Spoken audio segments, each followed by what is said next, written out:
Hello and welcome to my YouTube channel my classroom. आज हम class 7 के social and political life का chapter 6 संचार माध्यमों को समझना करेंगे। इस चैप्टर में हम देखेंगे कि संचार माध्यम क्या है, कैसे काम करता है और किस तरह हमारे प्रतिदिन के जीवन को प्रभावित करता है। तो हमारा पहला टॉपिक है संचार माध्यम। स्थानीय मेले की दुकान से लेकर टीवी के कार्यक्रम तक जो हम देखते हैं, इन सबको संचार माध्यम यानी मीडिया कहा जा सकता है। मीडिया अंग्रेजी के मीडियम शब्द का बहुवचन है और इसका तात्पर्य उन विभिन्न तरीकों से है जिनके द्वारा हम समाज में विचारों का आदान प्रदान करते हैं। यानी संचार माध्यम संदेश को दूसरों तक पहुंचाता है। इसके कई माध्यम हो सकते हैं जैसे टीवी, न्यूज़पेपर, रेडियो, इंटरनेट। संचार माध्यम यानी मीडिया जो अंग्रेजी के मीडियम शब्द का बहुवचन है, ये समाज में हमारे विचारों को दूसरों तक पहुंचाता है और दूसरों के विचारों को हम तक पहुंचाता है। मीडिया का अर्थ है माध्यम, क्योंकि मीडिया का संदर्भ संचार माध्यमों से है। इसीलिए हर चीज़ जैसे फ़ोन पर बात करने से लेकर टीवी पर शाम के समाचार सुनने तक को मीडिया कहा जा सकता है। यानी पूरे दिन में हमारी जितनी भी गतिविधियां होती हैं, टीवी पर न्यूज़ देखना, अखबारों में न्यूज़ पढ़ना या फिर टेलीविज़न या फिर फ़ोन पर बात करना, ये सारी चीज़ें मीडिया हैं। टीवी, रेडियो और अखबार संचार माध्यमों के ऐसे रूप हैं जिनकी पहुंच लाखों लोगों तक होती है।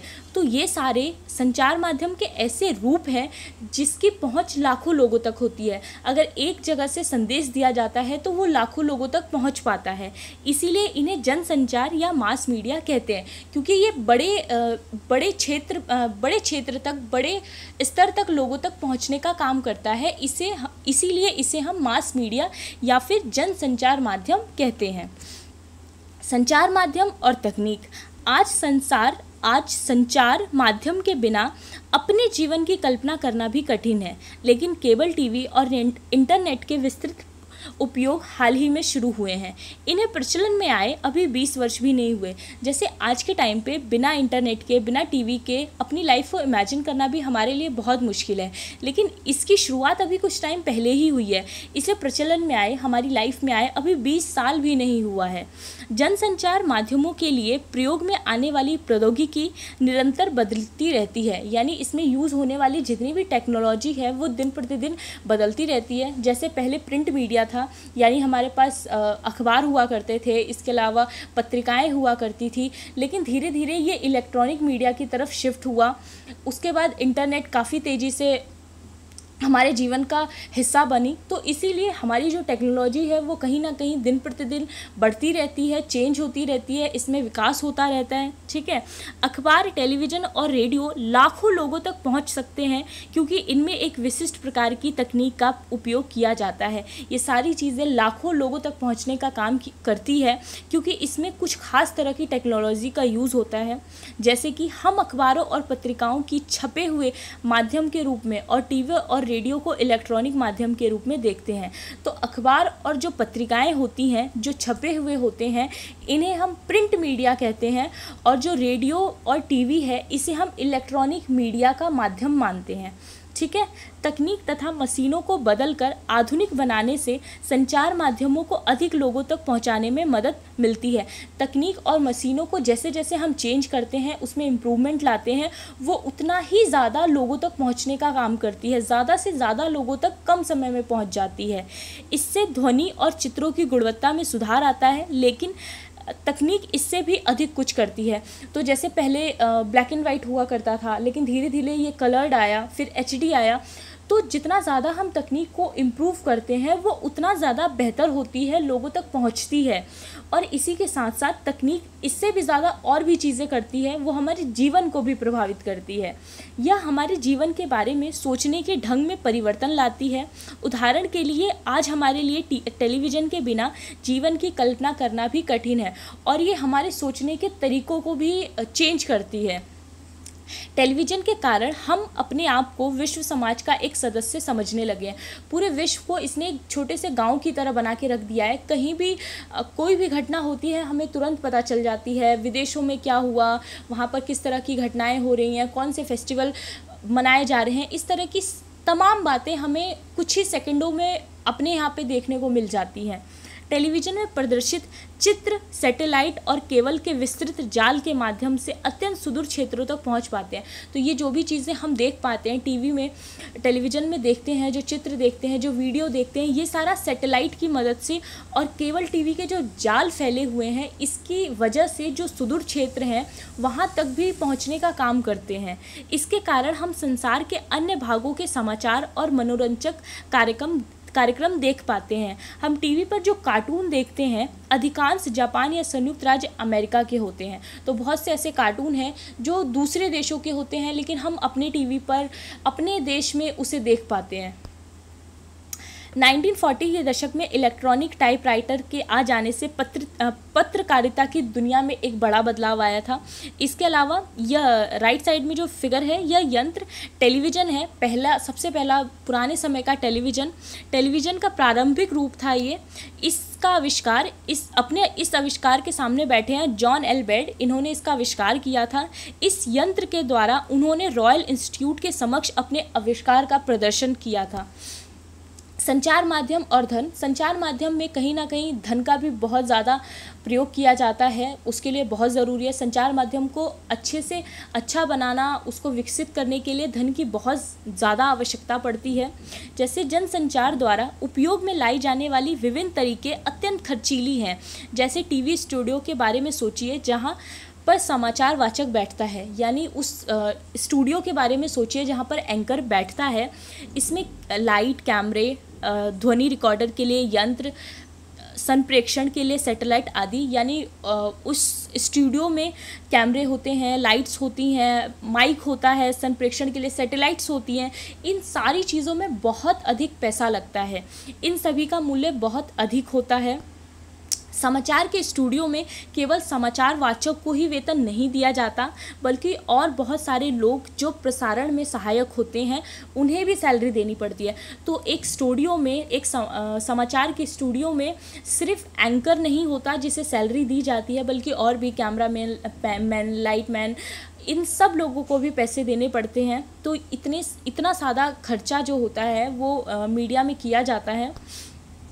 इसमें वे लोग भी सम्मिलित होते हैं जो कैमरे में प्रकाश की व्यवस्था करते हैं, नवीनतम तकनीक जुटाने पर बहुत धन व्यय करते हैं, वह होता है। इन खर्चों के कारण जनसंचार माध्यमों को अपना काम करने के लिए बहुत अधिक धन की आवश्यकता होती है। अधिकांश टीवी चैनल और समाचार पत्र किसी बड़े व्यापारिक प्रतिष्ठान का भाग होते हैं। जनसंचार माध्यम लगातार धन कमाने के विभिन्न तरीकों के बारे में सोचते रहते हैं। तो कहीं ना कहीं इसमें बहुत ज़्यादा खर्चा लगता है, तो ये लोग हमेशा ही अलग अलग तरीके ढूंढते रहते हैं पैसे कमाने के। जैसे कि इसमें एक तरीका है विज्ञापन, एक तरीका है जिसके द्वारा जनसंचार माध्यम धन अर्जित करते हैं, वो तरीका विज्ञापन का है। चॉकलेट, कपड़े आदि का विज्ञापन कार्यक्रम को देखते हुए कई बार देखते हैं। हम लोग अक्सर कोई टीवी शो देख रहे होते हैं, फिल्म देखने होते हैं या फिर न्यूज़ देख रहे होते हैं, तो हमने कई बार चॉकलेट के, कपड़ों के, जूतों के, अलग अलग चीज़ों के एड्स देखे होंगे। वो जो एड्स होते हैं कहीं ना कहीं इन लोगों के लिए पैसा कमाने का एक साधन होते हैं, जिससे ये अपनी चीज़ों की व्यवस्था कर पाते हैं। जो बड़ी बड़ी कंपनियां होती हैं वो अपना प्रोडक्ट बेचने के लिए ऐड देती हैं जिससे लोग उसे देखें और उसे खरीदें। ठीक है, तो इस तरह से हर चीज़ एक दूसरे से जुड़ी हुई है। टेलीविज़न पर क्रिकेट का मैच देखते हुए भी ओवर के बाद बार बार वही विज्ञापन दिखाए जाते हैं, हम बार बार उन्हीं छवियों को देखते हैं।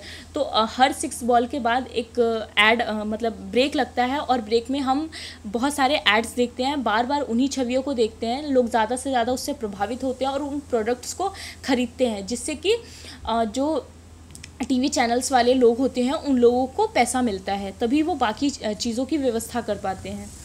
संचार माध्यम और लोकतंत्र। जो संचार माध्यम है वो डेमोक्रेसी में भी बहुत महत्वपूर्ण भूमिका निभाता है। लोकतंत्र में उसको एक 4th पिलर के रूप में देखा जाता है। लोकतंत्र में देश और संचार के बारे में समाचार देने और उनमें होने वाली घटनाओं पर चर्चा करने में संचार माध्यमों की भूमिका अत्यंत महत्वपूर्ण है।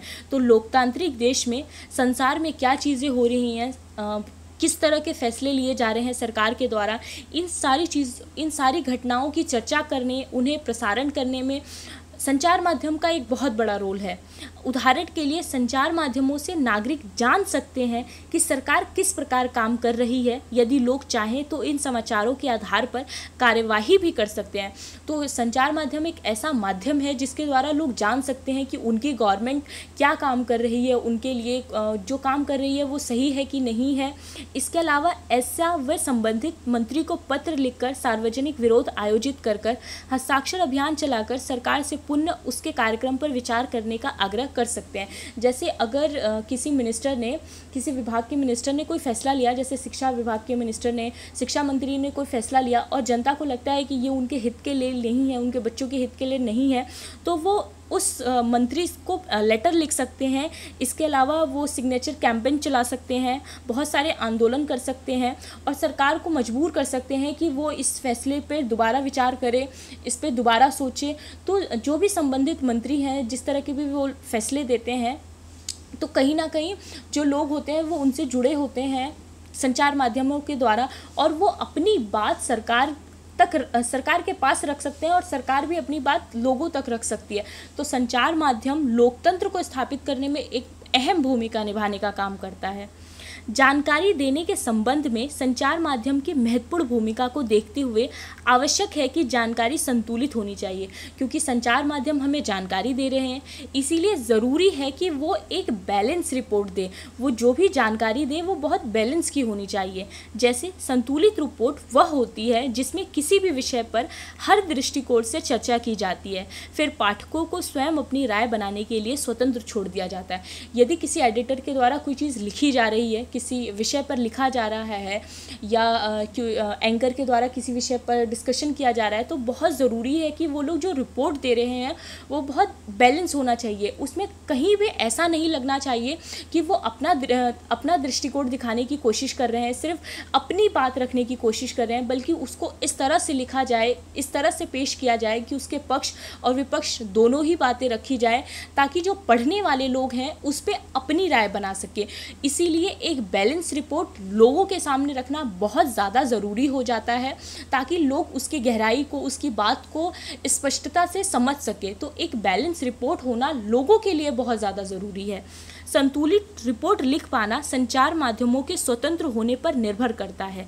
स्वतंत्र संचार माध्यमों से तात्पर्य है कि उनके द्वारा दिए जाने वाले समाचारों को कोई भी नियंत्रित या प्रभावित ना करे।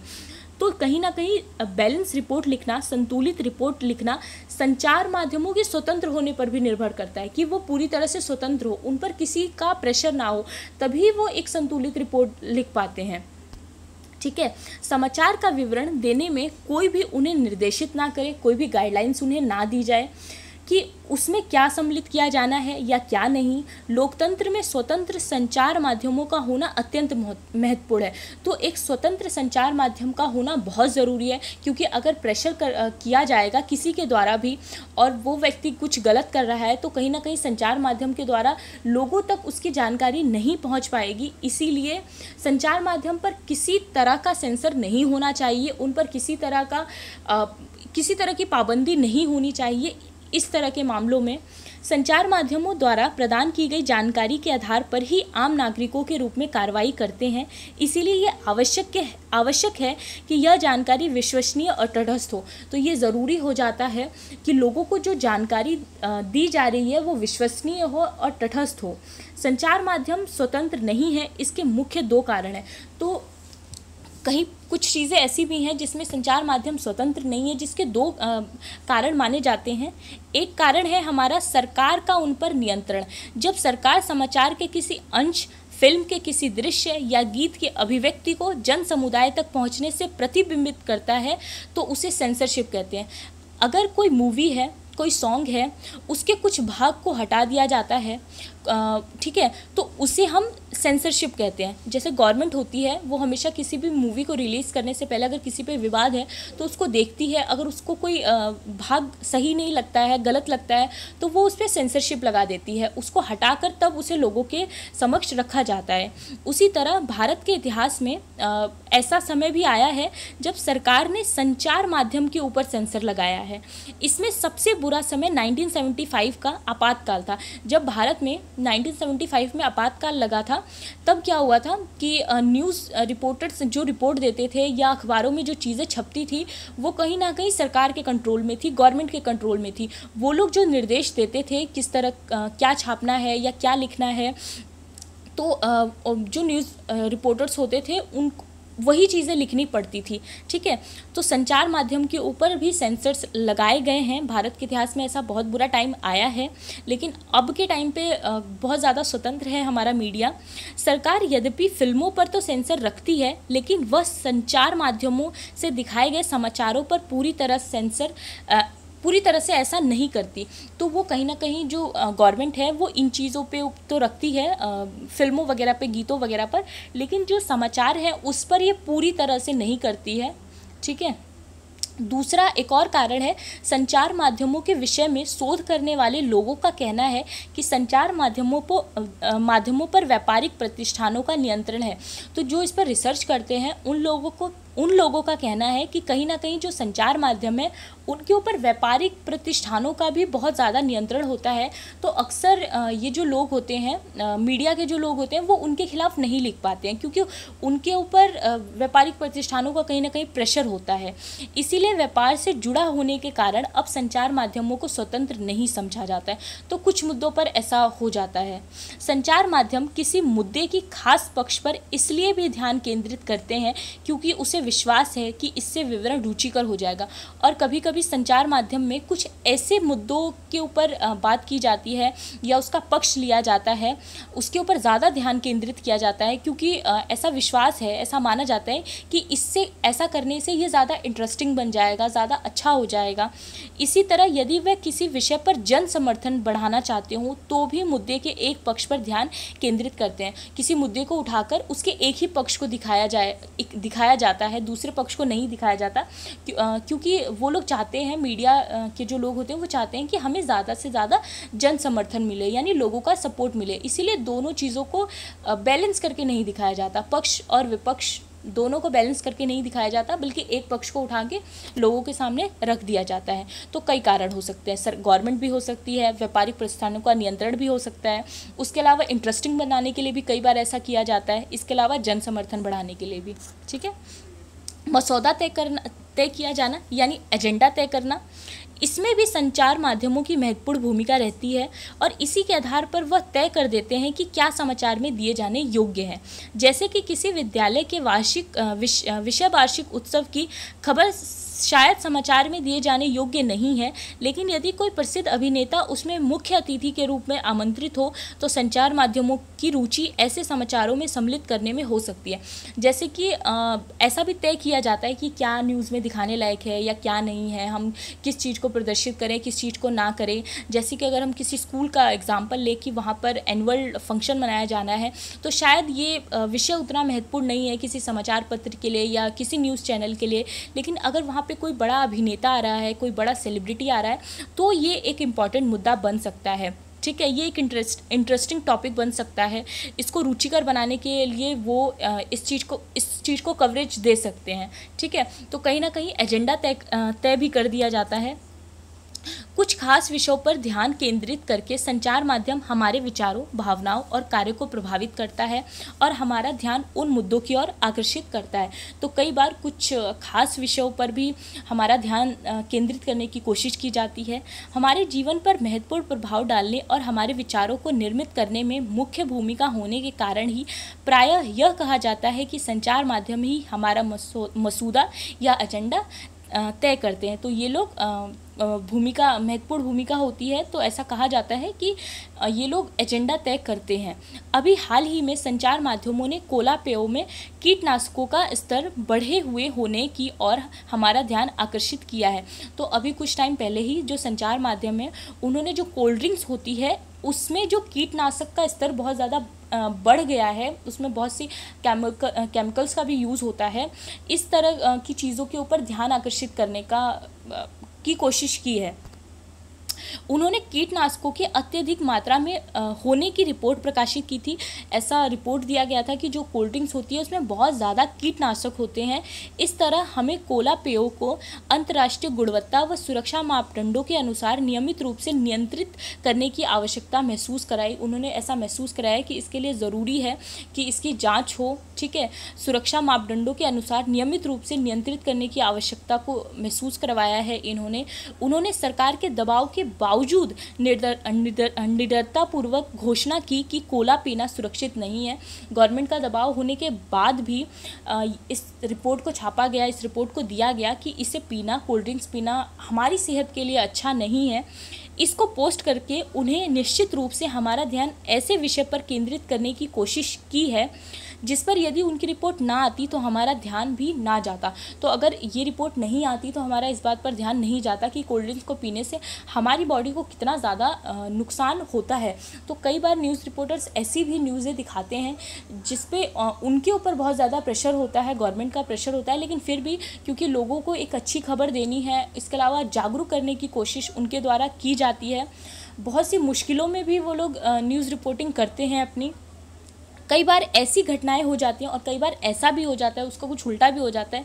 जैसे कई बार ऐसी घटनाएं भी हो जाती हैं जब संचार माध्यमों पर हमारा ध्यान केंद्रित करने में असफल रहते हैं जो हमारे जीवन के लिए महत्वपूर्ण है। तो कई बार वो कुछ ऐसे विषयों पर हमारा ध्यान केंद्रित करने के में असफल रहते हैं जो कि हमारे लिए बहुत ज़रूरी है। जैसे कि पीने का पानी हमारे देश की एक बड़ी समस्या है। जैसे पीने का पानी हमारे लिए बड़ा इंपॉर्टेंट है। तो मतलब पीने के पानी की वजह से हर साल हज़ारों लोगों की मौत हो जाती है, लेकिन फिर भी जो न्यूज़ रिपोर्टर हैं वो उस पर इतना ध्यान नहीं देते। जैसे कि प्रतिवर्ष हज़ारों लोग ये परेशानी सहते हैं और मर जाते हैं क्योंकि उन्हें पीने के लिए सुरक्षित पानी नहीं मिल पाता। तो इसके ऊपर उतनी रिपोर्ट्स नहीं दी जाती हैं। फिर भी संचार माध्यम हमें इस विषय पर बहुत कम ही चर्चा करते हुए दिखते हैं। एक विख्यात भारतीय पत्रकार ने लिखा है कि कैसे वस्त्रों को नया रूप आकार देने वाले डिज़ाइनर फैशन वीक में प्रदर्शित करके सभी समाचार पत्रों के मुख्य पृष्ठ पर स्थान पा लिया, जबकि इसी सप्ताह मुंबई में अनेक झोपड़ियों को गिरा दिया गया और किसी ने इस पर जरा सा भी ध्यान नहीं दिया। तो एक विख्यात भारतीय पत्रकार हैं, वो लिखते हैं कि कैसे इसी वीक में जो फैशन वीक था उसमें डिज़ाइनर फैशन वीक था, उसमें बहुत से न्यूज़ रिपोर्टर पहुँचे और उन्होंने इसकी रिपोर्टिंग करके समाचार पत्रों के फर्स्ट पेज पर अपनी जगह बना ली।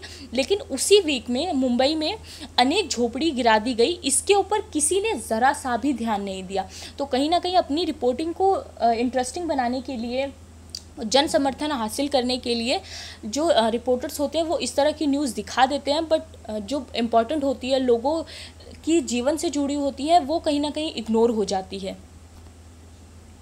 प्रजातंत्र के नागरिक के रूप में हमारे जीवन में संचार माध्यम बहुत महत्वपूर्ण भूमिका निभाते हैं क्योंकि संचार माध्यमों के द्वारा ही हम सरकार के कामों से संबंधित विषयों के बारे में सुनते हैं। तो प्रजातंत्र में जो संचार माध्यम है वो हमारे लिए बहुत ज़रूरी है। इसी से हम सरकार के जो काम है उसको समझ पाते हैं। संचार माध्यम निश्चित करते हैं कि किन बातों पर ध्यान केंद्रित किया जाना है और इस तरह जनता निश्चित कर देते हैं और इस तरह वो बहुत सी चीज़ों को निश्चित कर देते हैं। यदि कभी सरकार चाहे तो संचार माध्यम को किसी घटना की खबर छापने से रोक सकती है। इसे सेंसरशिप कहा जाता है। मतलब कुछ घटनाओं की खबर छापने से गवर्नमेंट चाहे तो रोक भी सकती है, जिसे सेंसरशिप कहा जाता है। आजकल संचार माध्यम और व्यापार का घनिष्ठ संबंध होने पर प्रायः संतुलित रिपोर्ट का प्रकाश में आना तय है। इसे ध्यान में रखते हुए हमारे लिए यह सजगता महत्वपूर्ण है कि समाचार में प्राप्त तथ्यात्मक जानकारी भी प्रायः पूर्ण नहीं होती, एक पक्षीय हो सकती है। तो हमारे लिए ज़रूरी है कि हम जो भी न्यूज़ देखें उसको मतलब ऐसा हो सकता है कि वो एक पक्षीय हो सकती है, तो हमें उसके दोनों पक्ष पर विचार करना चाहिए और तभी उसके लिए फैसले लिए जाने चाहिए। तो हमें दोनों पक्षों को देख के ही उस चीज़ को पढ़ना चाहिए, ठीक है। स्थानीय संचार माध्यम आजकल बहुत से ऐसे विषय हैं जो छूट जाते हैं मीडिया के द्वारा, तो उसके लिए छोटे छोटे स्तर पर कोशिश की जा रही है। न्यूज़पेपर्स निकाले जा रहे हैं जो किसी एक पर्टिकुलर एरिया वगैरह के लिए निकाल दिए जाते हैं। जैसे ये जानकर कि संचार माध्यम उन छोटे छोटे मुद्दों में रुचि नहीं लेंगे जिनका संबंध साधारण लोगों और उनके जीवन से है। इसीलिए कई स्थानीय समूह स्वयं अपना संचार माध्यम प्रारंभ करने के लिए आगे आए हैं। कई लोग सामूहिक रेडियो और किसानों को विभिन्न फसलों के मूल्य के बारे में बताते हैं और उन्हें बीज तथा उर्वरकों के प्रयोग के बारे में परामर्श देते हैं। कुछ अन्य लोग काफ़ी सस्ते और आसानी से मिल जाने वाले वीडियो कैमरे इस्तेमाल करके विभिन्न निर्धन समाजों के वास्तविक जीवन की स्थितियों पर डॉक्यूमेंट्री फिल्म बनाते हैं और कभी कभी तो इन गरीब लोगों को ही फिल्म बनाने के लिए कैमरे और तकनीक ज्ञान का प्रशिक्षण भी देते हैं। तो कुछ छोटे छोटे लोगों ने मिलकर ऐसी चीज़ें स्टार्ट की हैं जिन पर बहुत बड़े स्तर की मीडिया का ध्यान नहीं जाता है, छोटी छोटी बातों के ऊपर, छोटे छोटे स्थानीय लोगों के ऊपर। तो उन्होंने अपने स्थानीय स्तर पर अपना संचार माध्यम शुरू किया है जिसमें वो सस्ता सा कैमरा और तकनीक का सामान लेकर डॉक्यूमेंट्री फिल्म बनाते हैं। उनकी जो परेशानियां होती हैं उसमें उसको दिखाया जाता है। इस तरह के कई काम किए जा रहे हैं। जैसे उदाहरण खबर लहरिया नामक एक समाचार पत्र का है जो उत्तर प्रदेश के चित्रकूट जिले की 8 दलित महिलाओं द्वारा हर 15 दिन में निकाला जाता है। स्थानीय बुंदेली भाषा में लिखित इस 8 पृष्ठ के समाचार पत्रों में दलितों से संबंधित विषयों, स्त्रियों के प्रति हिंसा और राजनीतिक भ्रष्टाचार से संबंधित रिपोर्ट होती है। इस समाचार पत्र के पाठक हैं किसान, दुकानदार, पंचायत के सदस्य, स्कूल के शिक्षक और वे महिलाएं जिन्होंने अभी हाल ही में पढ़ना लिखना शुरू किया है। तो एक छोटी सी कोशिश उनके द्वारा की गई है। वो ऐसे समाचार पत्र निकालते हैं जिसको पढ़ने वाले किसान, दुकानदार ये सारे लोग होते हैं। तो ऐसे छोटे छोटे स्तर पर भी स्थानीय संचार माध्यम एक महत्वपूर्ण भूमिका निभा रहा है। ठीक है, थैंक यू सो मच।